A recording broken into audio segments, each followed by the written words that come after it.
I want to speak to you today about the struggle between moderation and extremism that is unfolding across the broader Middle East. At this moment, terrorists and extremists are fighting to overthrow moderate governments in the region so they can take control of countries and use them as basis from which to attack America and from which to impose their hateful ideology. This is the challenge of our time. This is the call of a generation to stand against the extremists and support moderate leaders across the broader Middle East to help us all secure a future of peace. After 9/11, America gave the leaders of the Taliban a choice. We told them that they must turn over all the leaders of al-Qaeda hiding in their land. We told them they must close every terrorist training camp and hand over every terrorist to appropriate authorities. We told them they must give the United States full access to the terrorist training camps so they could make sure they were no longer operating.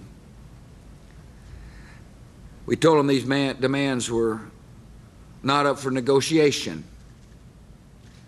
and that if they did not comply immediately and hand over the terrorists, they would share in the same fate as the terrorists. I felt these were reasonable demands.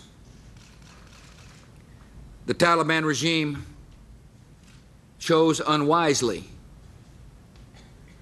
So within weeks after the 9/11 attacks, our coalition launched Operation Enduring Freedom. By December 2001, the Taliban regime had been removed from power. Hundreds of Taliban and al-Qaeda fighters had been captured or killed. And the terrorist camps where the enemy had planned the 9/11 attacks were shut down. We did what we said we were going to do. We made our intentions clear. We gave the Taliban a chance to make the right decision. They made the wrong decision, and we liberated Afghanistan. The NATO deployment has begun to bring security and reconstruction to a region that had previously had little, and has allowed the United States and Afghan forces to stay on the offense. And so we launched another major offensive in the east called Operation Mountain Fury. The operation is ongoing. It's aimed at clearing out enemy safe havens in 5 Afghan provinces, including 3 provinces bordering Pakistan. And from the beginning, our actions in Afghanistan have had a clear purpose. In other words, our goals are clear for people to understand, and that is to rid the country of the Taliban and the terrorists and build a lasting free society that will be an ally in the war on terror. And from the beginning, American people have heard the critics say we're failing. But the reasons keep changing.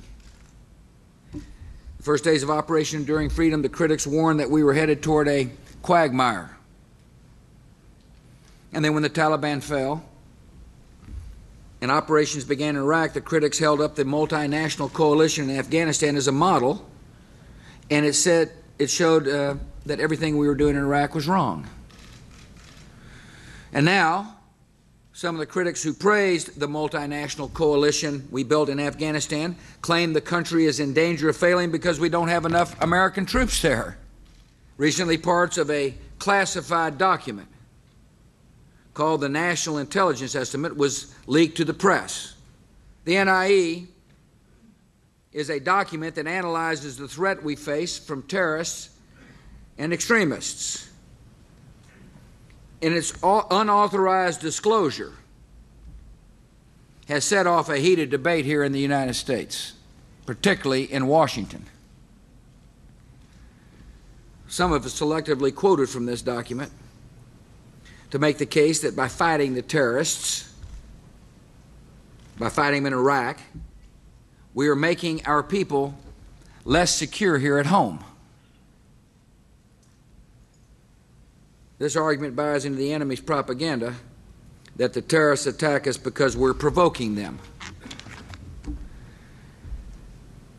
I will want to remind the American citizens that we were not in Iraq on September the 11th, 2001.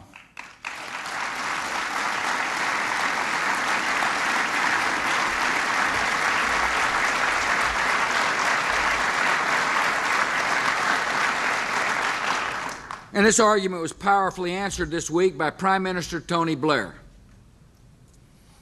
Here's what he said. He said, "I believe passionately that we will not win until we shake ourselves free of the wretched capitulation to the propaganda of the enemy that somehow we are the ones responsible."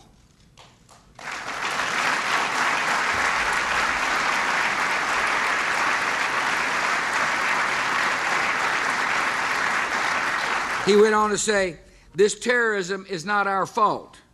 We didn't cause it, and it is not the consequence of foreign policy." He's right.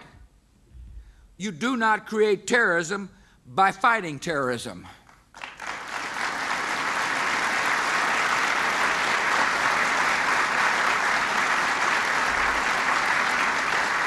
If that ever becomes the mindset of the policymakers in Washington, it means we'll go back to the old days of waiting to be attacked and then respond. Our most important duty is to protect the American people from a future attack, and the way to do so is to stay on the offense against the terrorists. We'll defeat the terrorists in Iraq. We'll deny them the safe haven to replace the one they lost in Afghanistan. We're going to make it harder for them to recruit a new generation of terrorists.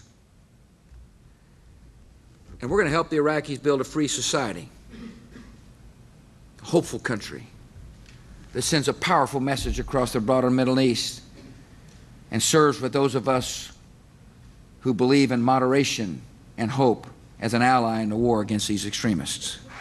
From Afghanistan and Iraq to Africa and Southeast Asia, we are engaged in a struggle against violent extremists, a struggle which will help determine the destiny of the civilized world.